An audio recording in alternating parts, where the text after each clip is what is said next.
Hey there, welcome to Forex TV. Today, we're talking about understanding leverage. What is leverage basically? It's when you borrow money to trade. There's different types, like financial leverage, operating leverage, account leverage, and leverage ratio. Let's discuss margin too. Sometimes it's called trading with leverage and can heighten your risks and potential rewards.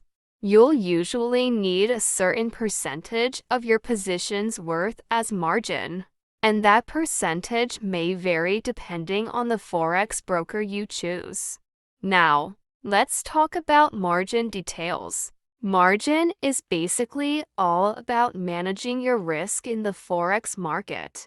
You'll need to pay in a certain amount as a deposit, and based on that, you can decide how big of a position to take.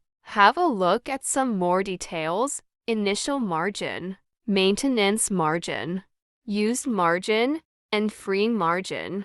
Initial margin is the most important part, as that's where the money you borrowed comes from. Maintenance margin plays a role in keeping things in balance, while used margin is what you're already using. Free margin is the remaining amount after all the locked-in funds and margin calls have been taken into account.